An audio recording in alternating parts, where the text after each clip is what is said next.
Welcome in, Raiders. Today we're going against Astronix, the Dark Fae, most players' favorite Doom Tower boss to farm in Raid Shadow Legends, because this boss gives you the materials to craft the lethal set in the Forge, and the lethal set is one of, if not the best set that you can get from farming Doom Tower crafting materials. This is the stage 120 boss. This is the final boss of Doom Tower Hard in the video today. This boss is quick, so I've made some adjustments to my team, brought in a little bit more turn meter, but the main thing I want to do in this video is highlight who I consider to be a sleeper MVP legendary that everybody can get for free. That champion is none other than Yakarl the Scourge. Click my promo link in the description box below to get legendary nuker Karato, as well as hard carry epic support Tagoar free when you register your account using these steps. Here's exactly what you need to do. Step 1, log out of Plarium Play on your PC. This link will also work on your phone, but only if Raid has never been installed on that device at any point. Step 2, click the link in the description and register your account with a brand new email. Step 3, launch Raid and complete the tutorial. Step 4, go to your inbox in-game and Karato will be waiting for you, eager to knock down enemy champions in the early game. As soon as your account hits level 15, epic support champion and reviver Tagoar will be waiting in the exact same location. These champions will turbocharge your account start in Raid, so don't delay. Click the link and register your account now. I really like this champion. If you've heard anything about this champion, you may have heard a mixed bag. I think he's criminally underrated, and I think most of the hate or disparagement that he gets from Raid players is a little bit unwarranted, maybe a lot bit unwarranted. This champion is not necessarily on par with mythicals or something crazy like that, but he's a very, very, very solid champion. He has a super unique ability that very few champions have in the game, and that is unresistible hard CC. On his A3, this is his money skill, if the targets have 75% or more turn meter, he has a 100% chance to freeze and it can't be resisted. Just to be clear, if they're not above 75% turn meter, it changes this skill. So this skill is conditional. If they're below 75%, then he has a 75% chance to freeze, and that freeze will be based on accuracy and do the resistance check and everything. But if you can use this boss, which in many, many very helpful, useful scenarios you can, where you know that the enemy is going to be at 75% or more turn meter, this is an irresistible freeze. 100% chance to land, can't be resisted. Awesome, awesome skill. He has other parts of his kit, like if champions that he kills die while under freeze, then he gets unkillable. That's kind of whatever, as far as there's some utility there, but not a lot. Another skill that's specifically very good for the Dark Fae is this skill, Blizzard Rider. Now, this will require him to have accuracy, so you'll see that mine is built in some accuracy, and then I have Lady Kimmy, who does increase accuracy in my Dark Fae team. Right here is the skill. Blizzard Rider attacks one enemy, has a 75 books to 100% chance of placing decreased speed for 3 turns. Nice, 1 extra turn than usual. And a 75% books to 100% chance of placing a freeze. Now, you can't freeze the Dark Fae, but that could be useful in other content. Also steals 100% of the target's turn meter and places 30% increased speed on this champion for 3 turns. So he does a decreased speed for 3, increased speed for 3. If they can be frozen, he freezes them, as long as he has enough accuracy. And then he steals 100% of the turn meter. Now, the Dark Fae cuts all turn meter drop effects by 50%, so this will steal 50, but that's a big chunk of her turn meter, especially with a fast boss who we're trying to let take, probably 1 turn. It's going to be real hard to not let her take 1 turn, but really we only want her to take that 1 turn, and then we're going to do our best to turn meter control her for the rest of the fight so she doesn't get to go again. We'll ignore 50% of the target's defense if they're under freeze. Again, unfortunately, we can't freeze the Dark Fae, but this skill is nice with the decreased speed is very useful because it slows the rate at which her turn meter increases, and then increased speed on him is kind of meh because once he does the initial freeze on the clones, we don't really need him going faster because he then kind of has done his job, but we'll talk about that right now. So if we go back to my team real quick, I wanted to highlight Yakarl, and by the way that you get him, if I remember correctly, and I'm sorry because I redeemed him a long time ago, so I can't even go check since it's no longer there in my game. I believe he is in the Tag Team Bazaar where you can redeem fragments of him every reset. If it's not, then it's in the clan shop. I can't ever remember if it's Yannicka in the clan shop or Yakarl in the clan shop, but one of them is in the clan shop, one of them is in Tag Team Bazaar, and you just basically buy fragments with the currency for whichever shop it's in until you get 100, and then you can redeem him. If you haven't, I highly, highly, highly, highly recommend him for more areas of the game than just Dark Fae. But for today, let's talk about the Dark Fae.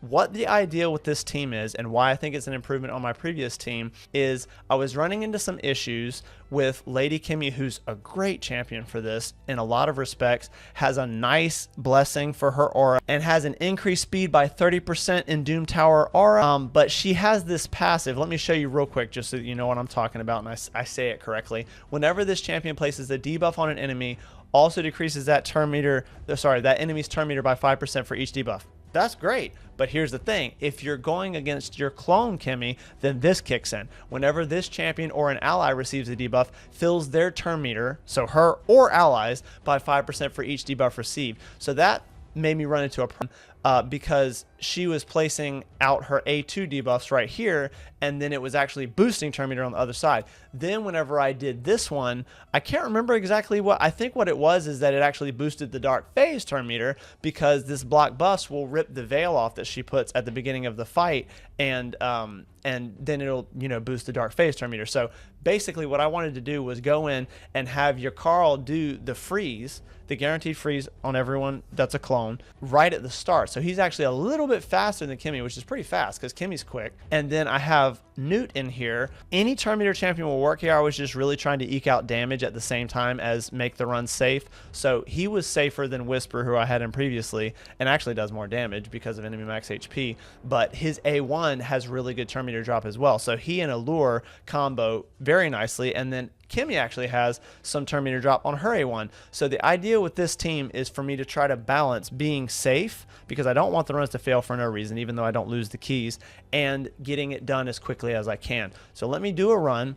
I will say as I'm starting this run that there might be ways, if you have even better champions than me, or if you can build people even faster and ditch someone like Kimmy, who does increased speed and has a really nice aura, plus the, you know, aura increasing blessing, you could get through the waves a little faster. But I'm not too disappointed with this. I mean, they get through quick enough. One thing to note is that I have kind of forced the square peg in the round hole when necessary in Raid Shadow Legends, and so whenever there's a team like this that is working well enough, I don't get super concerned with a low fail rate. And there are a couple things about my team that you could easily tweak if that bothers you more, to decrease your fail rate real close to, like, you know, almost 0 or the 3% that you always kind of have to deal with in Raid.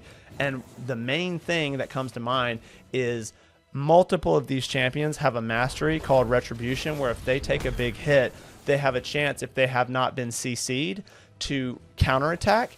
And most of these champions are built in damage. So there have been multiple times that we whack Ninja and then he counterattacks the person who hit him. And when that's a lure, he just did it right there. He just hit Yakarl. So he didn't kill Yakarl, but that can kill a champion, and that champion dying with no reviver on the squad could cause the run to wipe eventually. So this is looking okay. Like, it's not looking like we're going to have that issue here. But what you could do, quite simply, is either only build champion. See, it already did mess with us though, because we had to deal with that side champion. It's very difficult to get a Dark Fae run that's real close to 100% without kind of just foregoing much damage for turn meter control, like in favor of turn meter control, which then causes you to do like very slight amounts of chip damage. And that's fine. You do you, right? Like, you can make it riskier than this, since you don't actually lose the keys whenever you fail, or you can make, like, see, we got Yakarl, she's getting too many turns. So this is not a great example. But if you wanted to make your run safer, you could either trade out damaged champions like Newt for someone who does, although Newt does really good turn meter control, but you could have more speed boosters or something like that. You could try to bring a reviver, but you have to make sure you can nuke them when they're a clone.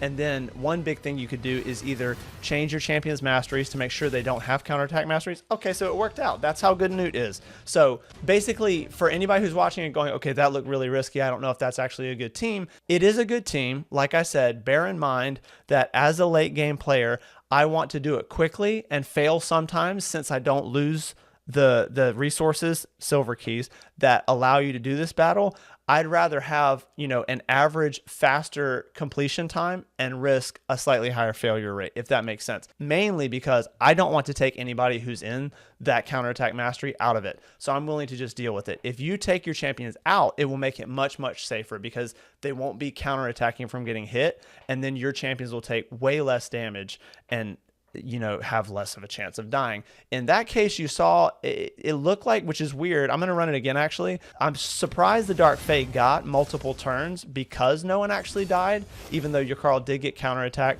So I'm not exactly sure what happened there, but unfortunately, you do always have a 3% chance for basically everything against the boss to get resisted, even if they have enough accuracy. It's just kind of part of the deal with Raid. So that can cause a run to fail. And again, to try to compensate for that, you might have to do like such insane things with your champion. It's just not worth it. You just run the keys. Most days you'll be fine. If you get a fail, then you just go, oh well, and assuming you have time, you run the keys again, and it's not a big deal. So there's definitely, like, when you want to farm aggressively, and a lot of people won't even farm the final boss. I want to farm the final boss for the best chance at legendary mats. So that's a situation where I'm like, you know what? If I fail a few times, it's okay.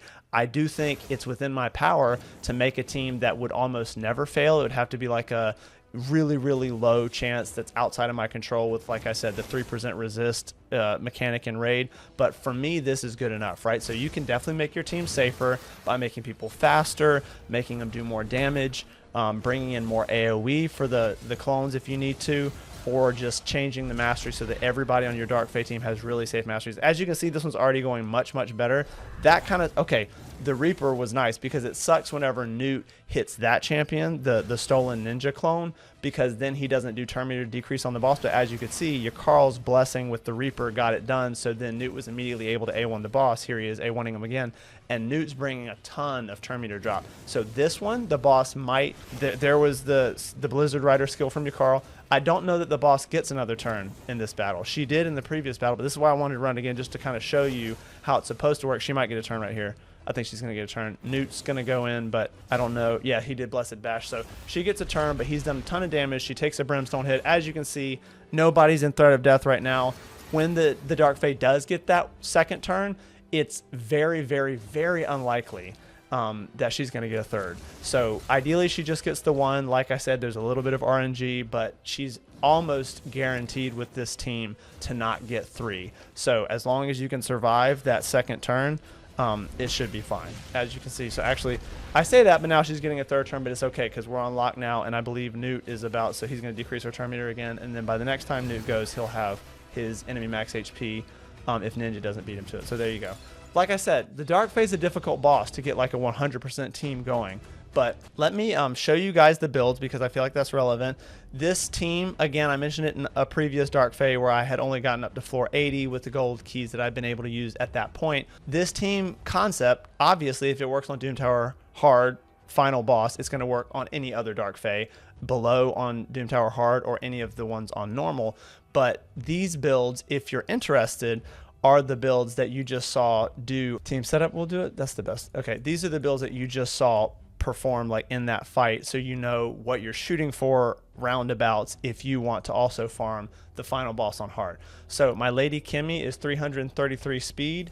She has 584 accuracy. Yakarl is 338. He has to be a little bit higher than her because given this blessing boosting her aura and her having much higher base speed than him, he actually has to be faster because this aura is boosting a percentage of their base speed, not their total speed. So weirdly enough, she, with the aura plus the blessing at 333, is still faster than Yakarl at like 335, I think it was. So I don't know if that makes sense, but it's a dynamic with how the aura actually affects the base speed, and then this boosting the aura means that she gets a bigger multiplicative boost than he does because of his lower base speed. Anyway, sorry to get a little bit nerdy on that one, but for anybody who wanted to know, that's why he can't just be like 1 speed faster than her to actually go before her.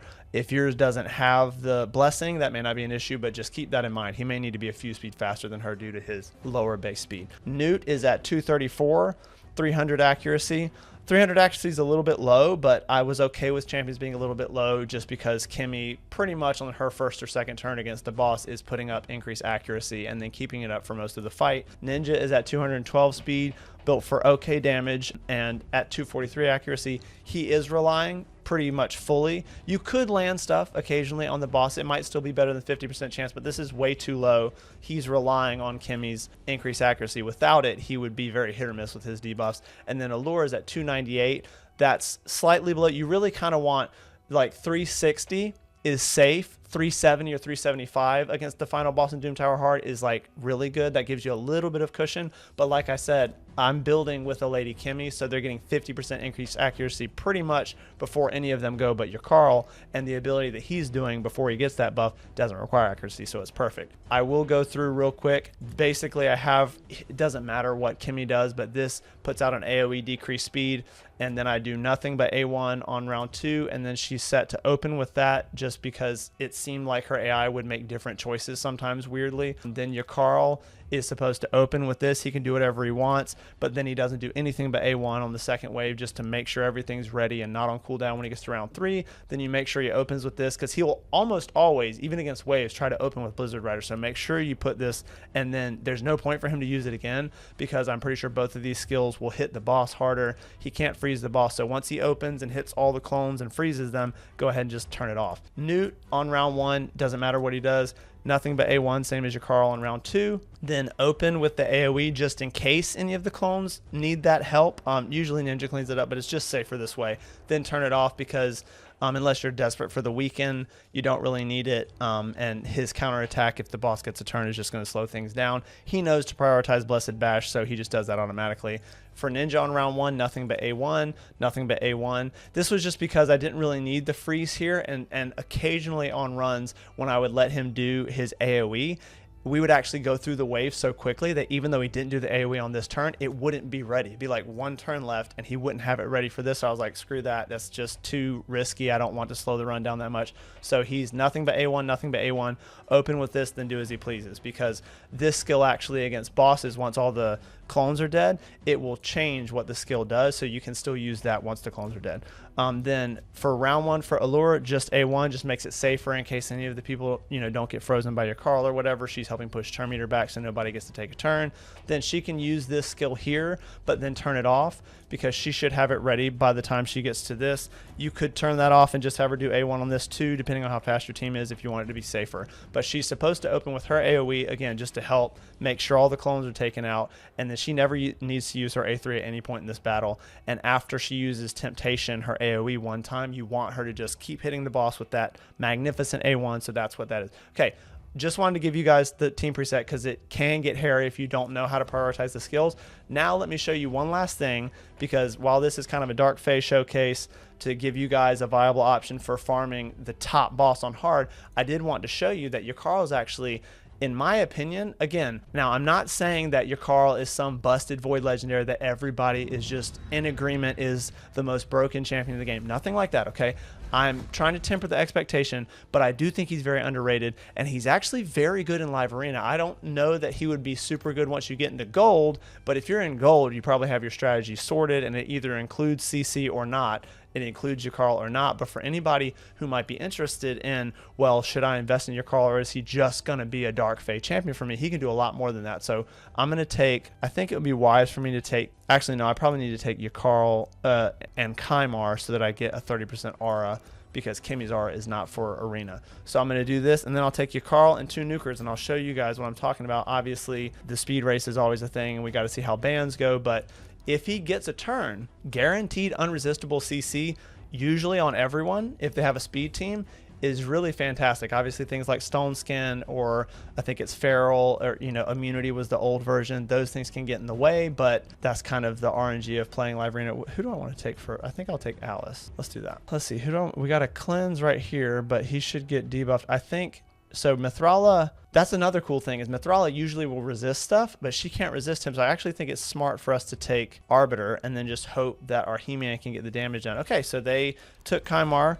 It took our non-irresistible control and left the irresistible control. So now if they're not faster than us, we should get to go, and then Yakarl will get to demonstrate that unresistible irresistible, whatever, freeze, and how valuable that can be in just basically negating a turn. Okay, so they do have 2 in Stone Skin, so that's a little bit unfortunate because we don't have any Stone Skin strip, but you'll still get to see. Okay, so he did get to go. He can't freeze through Stone Skin, but he'll unresistible freeze both of these 2 right here. Okay, I actually don't know why. He must have been below 75% turn meter. I was wondering about that. So let's do, I can't target him, but I think I can kill Mithrala. Okay, because that skill ignores Stone Skin. And then we're going to try to work with cooldown stuff, although I don't think we can lock out a mythical. But you see at least here, right? Like, this is unfortunately not a great example because they had Stone Skin, but he did freeze Cardiel, and there was no accuracy check. Just unresistible freeze. We may be dead here, to be quite frank. Usually they don't kill He-Man though, but no way to tell how stacked he is. Okay, I forgot. We just put his skills on cooldown. So there goes our revive. I'm going to go ahead and do this to him. Okay, that froze him. So that one was the accuracy check, and this guy, obviously being a damage champion, probably doesn't have much resistance. So that one actually worked, and you saw it take his turn meter as well. So hopefully that wins us the fight. I'll try to do one more so I can showcase him actually freezing, you know, like an AoE or like multiple people.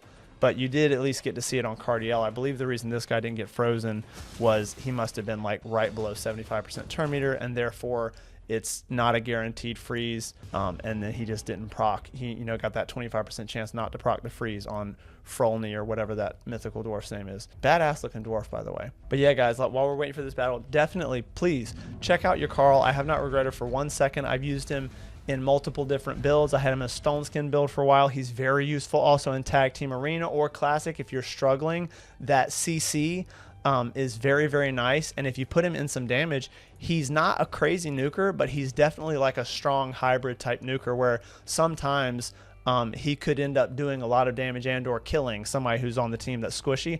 I actually did have him in a Stone Skin damage build, so not even in like Defense Ignore, Lethal, Savage, Mirthless, anything like that. Mirthless, what is that? Didn't have him Merciless, Lethal, Savage, nothing like that, and he was actually my main Classic Arena nuker, which, to be fair, nuking in Classic Arena where you can pick the defenses you go in, it's a little bit easier than live, but he did real well there, mostly because he was void, and because if he didn't kill someone, then he would freeze them, and that was a nice kind of fail-safe, if you will. But I highly recommend this champion. He's a beast in his Faction Wars crypt as well.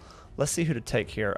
So they both got the 1-star Intimidating Presence. This is hard CC. I think we take Gergo. Hopefully we're still faster. We may not be, but I really hope we're faster, actually, because I want to show this guy actually successfully doing this in action. Y'all know how it is if you play live arena. Like, it's you can have a good champion and a good strategy, and it's just always 50-50 if the, you know, how the bands go and if the other champion is faster than you. Yeah, so they're faster. So hopefully, nah, their Kimmy's gonna go. This might not be a great showcase either, because I think if she boosts, then I think they're all gonna get a turn. They look like they're synced. Yeah, unfortunately, we're probably dead. This Thor. Okay, let me do one more. I know I said one more, but Alice doesn't even have all our artifacts. Makes sense. Maybe we pick a different nuker.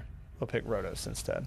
Although, I don't know, like, getting those skills put on cooldown is a very nice touch. Okay, I wonder if Kimmy's faster. I'm going to risk it for the biscuit and take Kimmy because we could use He-Man's slightly worse 28% speed aura and do it that way. We'll save Rotos for last pick. Just try to make sure they don't hard counter him. It may with... I'm trying to think who would ban here. They got a lot of freeze going on. Wow. Okay, let's actually do... Let's do Gaius. I think I'm going to take Arbiter because that feels like my best option at actually getting to show you guys Yakarl, and then if we go first and the turn meters look like they would work for this, I just won't boost our turn meter, and then Tormund won't get a chance to freeze off that. Tormund's such an annoying champion to go against. He's been around for so long too. He's been strong for forever. Okay, so having taken the Arbiter, they're very slow now, almost too slow. So we're not gonna boost any turn meter. Don't want to deal with that. I'll try to take some shields off maybe. Okay, and then she still got frozen somehow. How? Maybe they have the freeze set that like you hit them, you get a chance to get frozen. I don't think debuffs do it. I don't know. She's getting frozen left and right. Okay, so here you go.